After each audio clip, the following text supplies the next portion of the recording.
अस्सलाम वालेकुम। My name is Mohammad Faisal Ijaz और आज का जो हमारा लेक्चर है वो है चैप्टर नंबर 3 सेकेंड ईयर और एक्सरसाइज 3.7। अब 3.7 एक्सरसाइज में ऐसी क्या चीज़ है जो हम इसमें परफॉर्म करने जा रहे हैं। 3.7 में हमने फाइंड करना है area between the curve, area in bounded region. तो मुख्तलिफ रीजन के अंदर जब हम इसका एरिया फाइंड करेंगे तो उसकी कंडीशन हमारे पास क्या होगी। एक्सरसाइज चैप्टर नंबर 3 है, एक्सरसाइज नंबर 3.7 है। इसमें हमने फाइंड करना है एरिया। अब एरिया का जो फार्मूला हमारे पास होगा वो क्या होगा। एरिया का फार्मूला हमारे पास ए से बी वाई डी एक्स किसके इक्वल होगा, ए के। ये हमारे पास इसका जनरलाइज फार्मूला है। फार्मूले की कंडीशन समझ लें कि ये हमारे पास ए से बी वाई डी एक्स ए के इक्वल, ये क्या है हमारे पास लोअर बाउंड्री, ये क्या है हमारे पास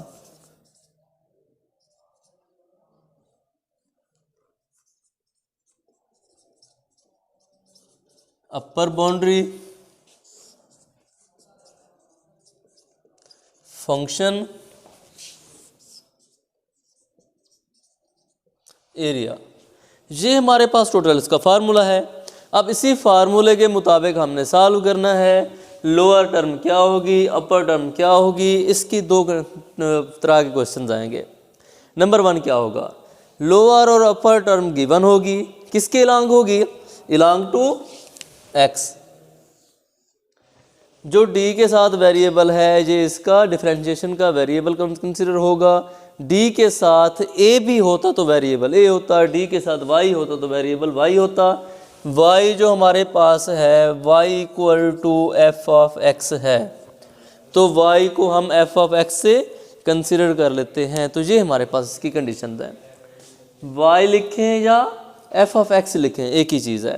अब ये हमारे पास इसी फार्मूले के मुताबिक हमने क्वेश्चन करना है। उसने देना है क्वेश्चन इसका 3.7 का क्वेश्चन नंबर 1 है, find the area between the x axis and the curve, x axis and the curve. तो क्या होगा हमारे पास function y equal to x square plus 1 है, y इक्वल टू 1 से 2 जो लोअर टर्म होगी वो एज यूजुअल स्मॉलर देन अपर टर्म। तो इसमें हमारे पास जो हमारे पास स्मॉलर टर्म है ये 1 से 2 गिवन है, तो स्मॉलर टर्म 1 होगी, अपर टर्म 2 होगी। तो क्वेश्चन हमारे पास किसकी तरह कंडीशन का बन गया, same as definite integral exercise 3.6। तो अब हम इसको सॉल्व करने लगे हैं। तो कंडीशन हमारे पास क्या बनेगी वो हम चेक करेंगे।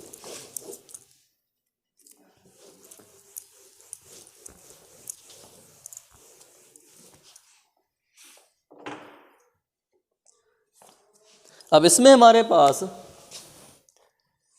डायरेक्ट क्वेश्चन लिख रहा हूं, 1 से 2 x cube x square plus 1 d of x, y equal to x square plus 1 है, लोअर टर्म अपर टर्म 1 से 2 इलांग टू एक्स एक्सिस। तो ये हमारे पास क्या आ गई, between the x axis and the term, x axis है तो ये एक्स बन गया, ये ए के इक्वल है। तो एरिया हमारे पास जब भी हम इसको सिंप्लीफाई करेंगे तो एरिया की कंडीशन हम फाइंड करेंगे। सिंप्लीफाई करने के लिए क्या करते हैं, दोनों को सेपरेट कर दो, 1 से 2 एक्स स्क्वायर डी एक्स, 1 से 2 1 डी एक्स। तो कंडीशन हमारे पास क्या बनेगी, ये हमारे पास 2 + 1 2 + 1 1 से 2 एक्स 1 से 2 डेफिनेट इंटीग्रल। सिंप्लीफाई करने के बाद हम इसको ये एक्स क्यूब बाई 3 1 से 2 एक्स 1 से 2 वैल्यूज पुट करते हैं। तो ये हमारे पास पहले अपर 2 की पावर 3/3 माइनस 1 की पावर 3/3, पहले अपर टर्म दरमियान में माइनस फिर लोअर टर्म, प्लस ये हमारे पास 2 - 1। इसके अंदर सी क्यों नहीं लिखते, क्योंकि ये डेफिनेट इंटीग्रल है, इसमें सी नहीं लिखा जाता इंटीग्रेशन के बाद, क्योंकि अगर सी लिखेंगे भी सही तो पॉजिटिव वाले से नेगेटिव से वो कैंसिल होके ख़त्म हो जाता है, इसलिए हम उसको पहले लिखते ही नहीं हैं। ये हमारे पास 8/3 1/3 माइनस ये 1 आ गया, इसका एलसीएम करते हैं, ये 3 आ गया, 8 -1 तो ये हमारे पास 7/3 माइनस 1/1 तो ये हमारे पास 3, 7 - 3 तो ये हमारे पास 4/3। एरिया किस में होता है, किस में होता है, स्क्वायर में होता है, तो ये हमारे पास आ गया स्क्वायर यूनिट। यूनिट जो भी होगा वही कंसिडर होगा। एरिया क्योंकि दो साइड्स का होता है, एरिया के लिए जब हम किसी कर्व का या किसी चीज़ का लेते हैं तो स्क्वायर में होता है, दो कंडीशंस का मल्टीपल होता है। तो ये हमारे पास स्क्वायर यूनिट आ गया। क्वेश्चन नंबर 1 कंप्लीट है। सेकंड की तरफ आते हैं।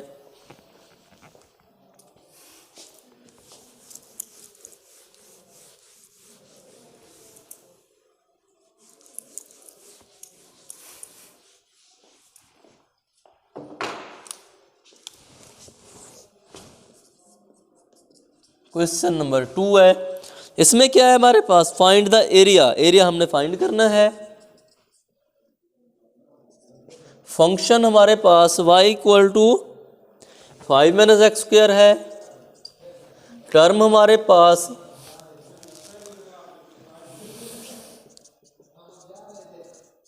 x = -1 से 2 तक है। तो इसमें हमारे पास a से b y d(x), तो ये हमारे पास a से b -1 से 2, y हमारे पास 5 - x², वेरिएबल x है तो ये कंडीशन हमारे पास आ गई है। तो ये हमारे पास एरिया का फार्मूला है। अब हम आते हैं इसको सिंप्लीफाई करने के लिए। ये हमारे पास -1 से 2 5dx -1 से 2 x² d(x). अब हमारे पास इसकी सिंप्लीफिकेशन का टाइम आ गया है। ये 5x -1 से 2 x की पावर 2 + 1 2 + 1 -1 से 2। कांस्टेंट का जब भी हम इंटीग्रेशन लेते हैं तो क्या आता है, वही वेरिएबल आता है जो किसके साथ है, डिफरेंशिएशन के साथ है। इसमें क्या है, इसका डेरिवेटिव जब हम लेते हैं, होल की पावर है, इसका अंदर वाले वेरिएबल का जब भी डेरिवेटिव लेते हैं, अगर उसके बाहर कोई नंबर मौजूद है तो इंटीग्रेट कर देते हैं। तो उसमें हमारे पास x का डेरिवेटिव 1 है, 1 बाहर हर हाल में मौजूद है। या सिंगल वेरिएबल ही क्यों नहीं है तो उसको डायरेक्ट इंटीग्रेट कर देते हैं। तो ये हमारे पास 5 × 2 -5 × -1, पहले अपर वैल्यू फिर लोअर वैल्यू। ये हमारे पास x की जगह पे मैं डायरेक्ट कर रहा हूँ 2 की पावर 3/3 -1 की पावर 3/3। तो ये हमारे पास फॉर्म आ गई है। या यूँ कर लें इसको, ये 5x -1 से 2 -x³/3 -1 से 2।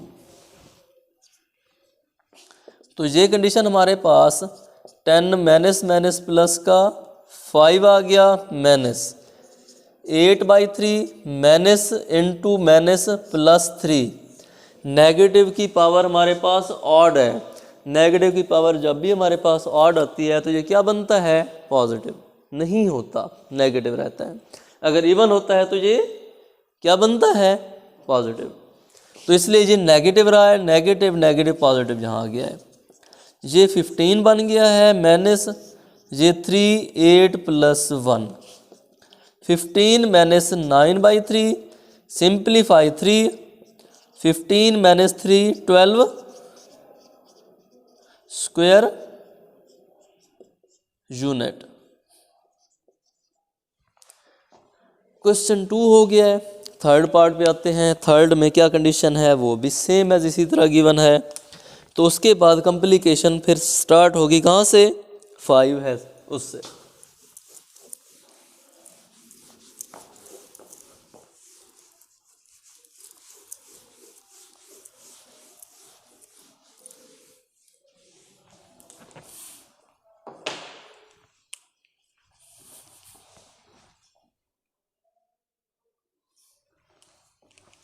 हाँ जी, अब क्वेश्चन नंबर 3 की तरफ आ रहे हैं।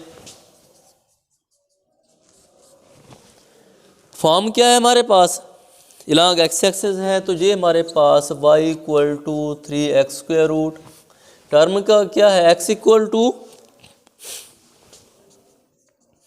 -1 to x equal to 4 form आ गई है। क्या फाइंड करना है, एरिया फाइंड करना है। तो एरिया इक्वल टू ए से b y d of x. तो ए इक्वल टू ए हमारे पास -1 से 4 3x² root d of x, constant बाहर निकाल लें, -1 से 4 x की पावर 1/2 dx। तो ये हमारे पास 3 इंटू एक्स की पावर 1/2 प्लस 1 1/2 प्लस 1, ये -1 से 4 3/2 3/2 -1 से 4 3 मल्टीपल 2/3 x की पावर 3/2 -1 से 4 3 से 3 कैंसल, ये 2 आ गया हमारे पास। तो यहाँ पे हमारे पास x की पावर 3/2 -1 से 4, ये 2 आ गया। पहले 4 की पावर 3/2 माइनस इंटू -1 की पावर 3/2, डन हो गया। अब हम इस पे आते हैं। ये कंडीशन हमारे पास 2 है, 2 की पावर 2 मल्टीपल 3/2 लिख सकते हैं ना। जब ये फॉर्म बना दी है, किस लिए किया, सिंप्लीफाई करने के लिए, ये कैंसिल हो गया। अब हमारे पास माइनस इंटू ये -1 की पावर हमारे पास आ जाएगा क्यूब होल की पावर 1/2। ये किस लिए हमने बनाई है, पावर की पावर बना दी है, इसलिए कि नेगेटिव की कंडीशन पहले सॉल्व कर दी जाए। नॉमिनेटर को मेंशन करेंगे, डिनोमिनेटर को मेंशन नहीं करेंगे होल की पावर में। तो नेगेटिव की पावर क्या है, ऑड है तो ये नेगेटिव ही रहेगा। ऑड है तो ये हमारे पास नेगेटिव ही रहेगा। तो हम आगे कंडीशन की तरफ आते हैं। ये हमारे पास 2 इंटू 2 की पावर 3 माइनस इंटू -1 की पावर 1/2, ये हमारे पास 2 इसको इधर लिख देते हैं। ये हमारे पास आ जाएगा 2 इंटू 8 माइनस इंटू -1 की पावर 1/2, ये आंसर बना लेंगे। स्क्वायर यूनिट बना देंगे इसको, क्योंकि नेगेटिव की पावर जब भी हमारे पास स्क्वायर रूट में आती है तो वो कौन सा नंबर बन जाता है, कम्प्लेक्स, इसलिए इसको ऐसे ही रहने देंगे। ओके, अब हम आते हैं अगले पार्ट की तरफ। अब क्वेश्चन नंबर 5 होगा, उसे सॉल्व करते हैं।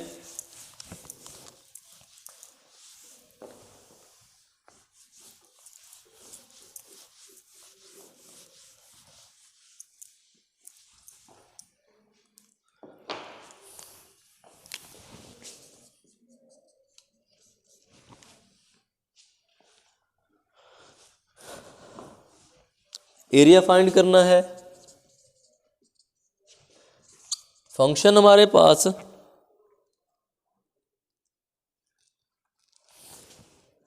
(4x - x² है। लिमिट्स नहीं दी, उसने क्या कहा है, समझ लें इस चीज़ को। ये न्यू कंडीशन आ गई है, जो अब तक किए हैं उनसे डिफरेंट है। उसमें क्या था, लिमिट्स दे दी गई थी लोअर और अपर बाउंड्स, इसमें लिमिट उसने नहीं दी। उसने क्या कहा है, फाइंड द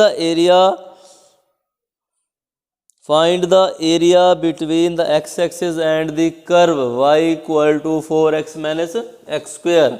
तो हम इसकी कंडीशन देखनी है। इसको सॉल्व करने के लिए हम लेंगे कि let y equal to 0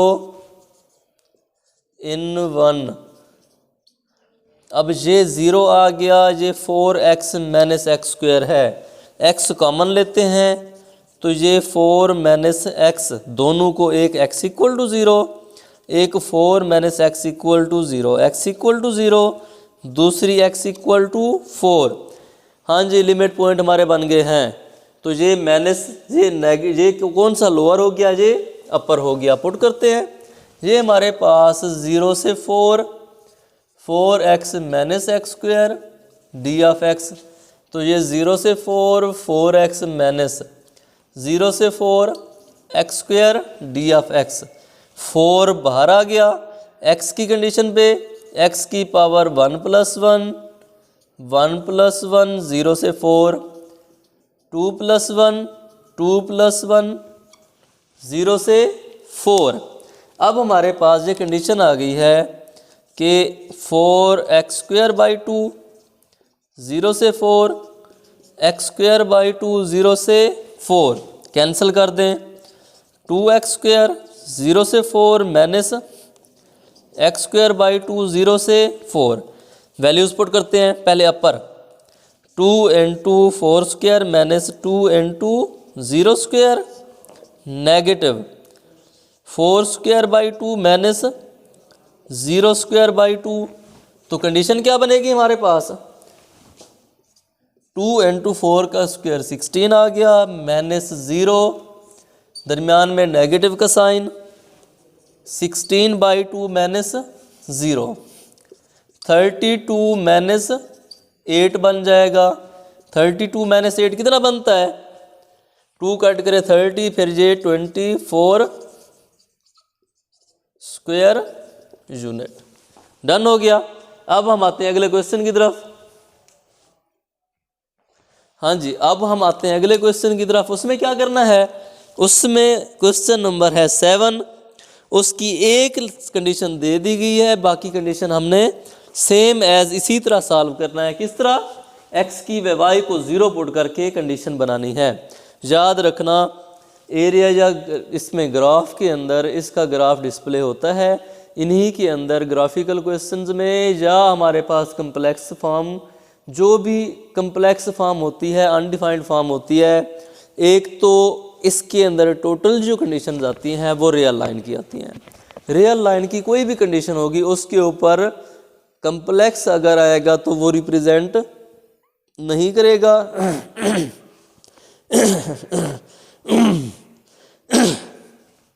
complex form को रिप्रेजेंट नहीं करेंगे। तो उसी कंडीशन में जब भी कोई कम्प्लेक्स की कंडीशन आएगी वो ग्राफ के अंदर से कट कर दी जाएगी, उसको छोड़ देंगे, वो है ही नहीं। कम्प्लेक्स कहाँ कहाँ डिस्प्ले नहीं होगा, डोमेन रेंज में डिस्प्ले नहीं होगा, कहाँ डिस्प्ले नहीं होगा, फंक्शन के अंदर जब भी कहीं पे ग्राफ होगा ग्राफिकल एक्सप्रेशन में रिप्रेजेंटेशन नहीं देगा। उसके बाद इंटरसेप्ट फॉर्म के अंदर रिप्रेजेंट नहीं होगा, उसके बाद सिमेट्रिक कंडीशन के अंदर रिप्रेजेंट नहीं होगा। तो समझ लें कि ये जो 3-4 पॉइंट्स मैंने बताए हैं ये कहाँ किस में नहीं होते, जब भी कम्प्लेक्स आता है तो ये सारी चीज़ें डिस्टर्ब होता है, वहाँ पे ये ब्रेक कर जाता है। जहाँ पे कम्प्लेक्स फॉर्म आती है वहाँ पे क्या ये ब्रेक कर जाता है, तो वहाँ से हट जाता है। जहाँ पे कम्प्लेक्स नहीं होता वहाँ पे ये हाजिर होता है, रिप्रेजेंट करता है। अब हम आते हैं क्वेश्चन नंबर नेक्स्ट, जो स्मार्ट सिलेबस का है, 7वां क्वेश्चन है वो हमारे पास।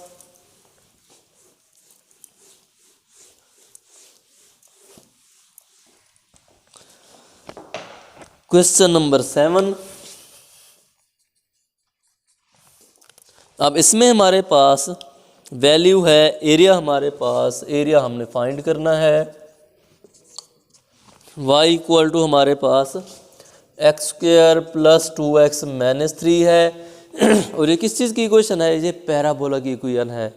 अब हम पागल हो जाते हैं कि ये पैराबोला कहाँ से आ गया, क्योंकि पैराबोला तो हमारे पास y² = 4ax, y² = -4ax, x² = 4ay, x² = -4ay। तो ये कंडीशन होती है पैराबोला की।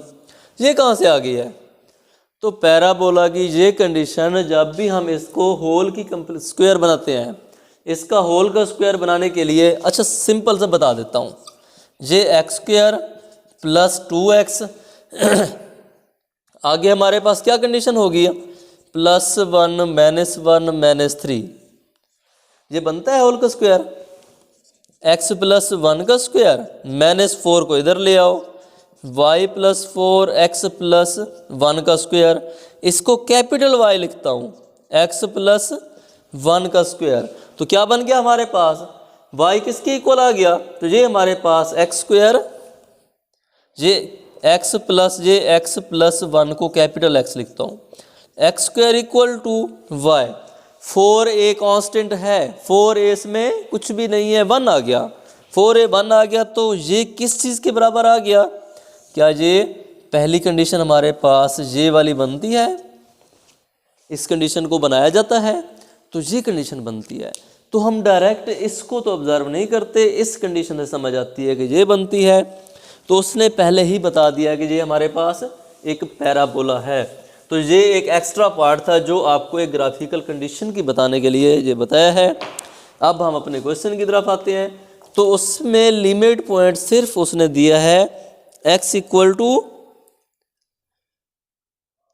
सॉरी ये क्वेश्चन नहीं है, क्वेश्चन हमारे पास y equal to x cube plus 1 है और x इक्वल टू 2 है। तो ये कंडीशन है हमारे पास क्वेश्चन 7। अब हमने देखना है दूसरी कंडीशन क्या बनती है। 1 let y equal to 0 in 1 we have, y equal to 0 put करते हैं तो ये 0 equal to x cube plus 1 है, x plus 1 x square minus 2x plus 1 equal to minus x plus 1 equal to 0, x plus 1 equal to 0, x square minus x plus 1 equal to 0, x equal to minus 1। जब इसे solve करते हैं तो ये हमारे पास 1 plus minus minus 3 square root by 2 ये condition आती है। अब इसमें चेक करो कि माइनस 3 स्क्वायर रूट कौन सी कंडीशन बनती है।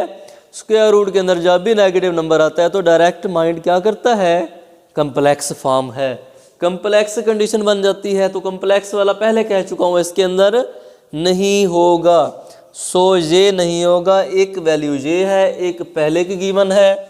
तो ये हमारे पास x equal to minus 1 to x equal to 2, direct हम इसी कंडीशन को लेंगे। ये हमारे पास आ गया माइनस 1 से 2 x cube plus 1 d of x, minus 1 से 2 x cube D x plus 1 D x minus 1 से 2। तो ये हमारे पास x की पावर 3 प्लस 1 माइनस 1 से 2 x माइनस 1 से 2 x की पावर 4 बाई 4 माइनस 1 से 2, अपर वैल्यू 2 की पावर 4 बाई 4 माइनस 1 की power 4 by 4 plus 2 minus into minus 1। अब देखें क्या बनता है, 2 की पावर 4 बनता है 16 by 4 minus 1 minus into 1 by 4 negative, ये दरमियान में हमारे पास ये प्लस की अलामत है। उसके बाद हमारे पास क्या है 2 इंटू माइनस माइनस प्लस 1, तो 16 बाई 4 4 आ गया माइनस 1 बाई 4। तो इसको मैं डायरेक्ट नहीं करता, पहले इसका एलसीएम कर देते हैं। 4 16 minus 1 minus into plus into 3 15 by 4 plus 3 by 1 4 आ गया। तो क्या बनेगा 15 प्लस 12 27 बाई 4 स्क्वायर यूनिट, ये हमारा आंसर है। तो मेन कंडीशन कौन सी थी, ये फॉर्म थी जहाँ पे बंदा भूल जाता है कि करना क्या है इसे। जहाँ पे कम्प्लेक्स कंडीशन आएगी वो हम नहीं लेंगे। जो दूसरी कंडीशन है एक ये है एक ये है, इसी से हम क्वेश्चन सॉल्व करेंगे। आते हैं अगले पार्ट की तरफ। क्वेश्चन नंबर इसका लास्ट है, 8 क्वेश्चन है इलांग टू स्मार्ट सिलेबस, अदरवाइज तो इसके बहुत सारे क्वेश्चन हैं, 12 या 13 है। अब हम क्वेश्चन नंबर 8 पे आते हैं और इस एक्सरसाइज का लास्ट होगा। फिर नेक्स्ट लेक्चर में मुलाकात होगी 3.8 में। पहले उसकी कंडीशन समझेंगे, उसके बाद हम उसे सॉल्व करेंगे। क्वेश्चन नंबर 8, 8वां क्वेश्चन क्या कहता है। अब उसने कह दिया find the area bounded by the curve, curve find करनी है, कर्व के ज़रिए हमने उसको सॉल्व करना है। कर्व क्या है, x की पावर 3 माइनस 4x। हाँ जी, अब समझना इसको, ये थोड़ा सा कॉम्प्लिकेटेड है और शायद आप लोगों का लॉन्ग क्वेश्चन भी है। एक ये लॉन्ग है, एक 7 है, 7 और 8। अब आप लोग के लिए ये 2 लॉन्ग बन चुके हैं, एक 7वां एक 8वां। अब इन्हीं 7वां किस लिए था, इस कंडीशन के ज़रिए, इस वजह से। अब 8वां में हमने क्या करना है, लेना है कि let y equal to 0 in 1 we have, तो ये 0 equal to x cube minus 4x, x common तो x square minus 4। 2 condition, x equal to 0, x square equal to 4, x equal to plus -2। हाँ जी, 3 कंडीशन बन गई है। एक हमारे पास -2 0 2, 3 number आ गए हैं। अब तक तो 2 नंबर की गेम थी, अब 3 वाली गेम आ गई है। कैसे करेंगे देखना, हमारे पास जहां पे होती है रीमा इंटीग्रेबल। अब रीमा इंटीग्रेबल क्या बोला आ गया? नहीं, रीमा इंटीग्रेबल जो हमारे पास कंडीशन होती है, समझना है इसको।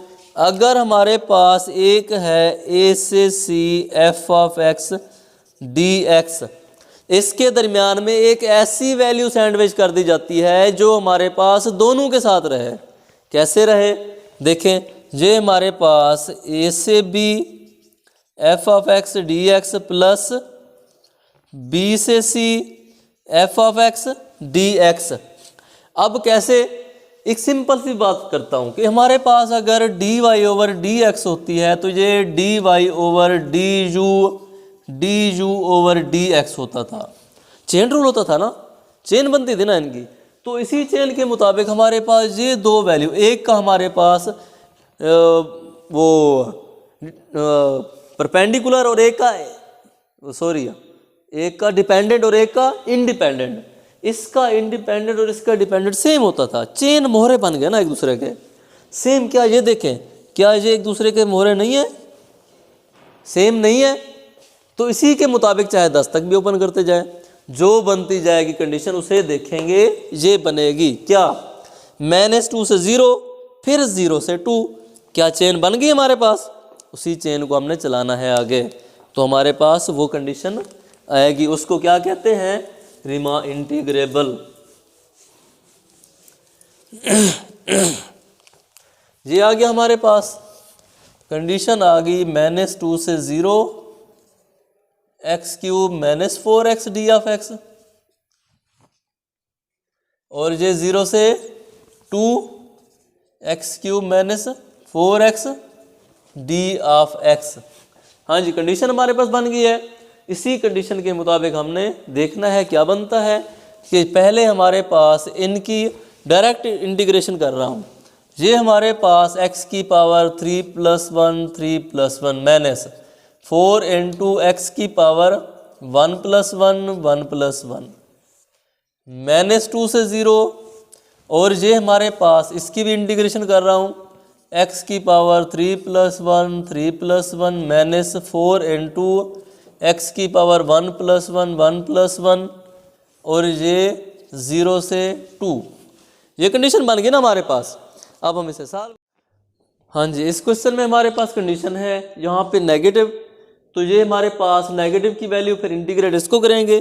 पहले इसकी इंटीग्रेशन फिर इसकी इंटीग्रेशन ली है। जब इंटीग्रेट किया डायरेक्ट इसकी इंटीग्रेशन की है, x³ 3 + 1 3 + 1 -4 1 + 1 1 + 1 -2 से 0 0 से 2, दरमियान में नेगेटिव का साइन है हमारे पास। 2 कंडीशन है इसलिए -2 से 0 0 से 2। तो ये हमारे पास 3 इंटीग्रेशन थी, इस वजह से हमने 0 लगाया। -2 से 2 होता तो प्लस की फॉर्म आती। 3 कंडीशन है इसलिए हमने इसमें नेगेटिव डिस्प्ले किया है। तो ये हमारे पास 2 फॉर्म्स सिंप्लीफाई किया, इसे इसको भी सिंप्लीफाई किया है। ये कंडीशन हमारे पास, पहले हमने अपर वैल्यू 0 हो गई, लोअर वैल्यू, ये कंडीशन बन गई है। उसके बाद पहले अपर वैल्यू फिर लोअर वैल्यू लिए पुट की, तो ये सिर्फ 0 बना है। तो नेगेटिव को मल्टीपल कर दिया, सिंप्लीफाई पहले किया, फिर नेगेटिव को मल्टीपल किया, सिंप्लीफाई किया, फिर नेगेटिव को मल्टीपल किया। -4 -8 और +8 कैंसिल, आंसर हमारे पास 0 स्क्वायर यूनिट बन गया है। ओके जी, अल्लाह हाफिज़।